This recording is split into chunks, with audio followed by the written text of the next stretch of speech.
મહેસાણાના વિસનગરમાં ગ્રાહકના સ્વાંગમાં ચોરીની ઘટના ઘટી। સન્માન જ્વેલર્સમાં ગ્રાહકના સ્વાંગમાં ચોરીને અંજામ આપવામાં આવ્યો છે। 3 મહિલાઓએ વેપારીની નજર ચૂકવી અને ચોરી કરી છે। જ્વેલર્સમાંથી દાગીના અને રોકડની ચોરી કરી મહિલા ફરાર થઈ ગઈ। મહિલા ચોર ટોળકી સીસીટીવી કેમેરામાં કેદ થઈ છે।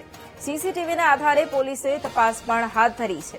તો મહેસાણાના વિસનગરમાં જ્વેલર્સમાં ચોરીની આ ઘટના છે કે જ્યાં ગ્રાહકના સ્વાંગમાં ચોરીને અંજામ આપવામાં આવ્યો છે।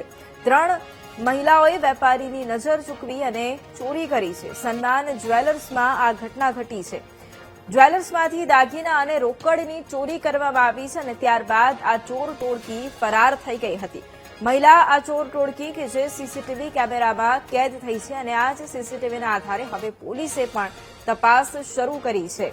તો એક તરફ વેપારીની નજર ચૂકવી અને ચોરીની ઘટનાને અંજામ આપવામાં આવ્યો છે। સોનાના દાગીના તેમજ રોકડની લૂંટ ચલાવવામાં આવી છે। ચોરી કરી અને મહિલાઓ ફરાર થઈ ગઈ છે। અને આજ મુદ્દે સંવાદદાતા સુધીર ફોન લાઈન પર છે। સુધીર, વિસનગરમાં ગ્રાહકના સ્વાંગમાં ચોરી કરવામાં આવી ઘટના સીસીટીવીમાં કેદ થઈ છે, અત્યારે શું તપાસ?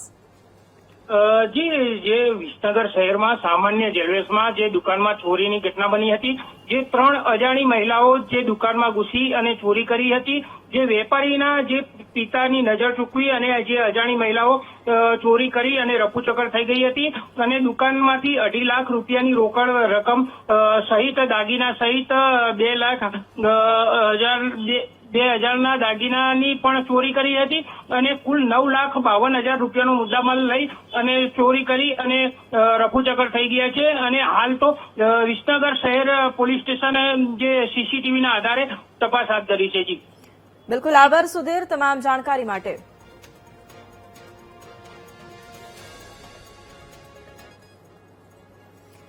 અમદાવાદની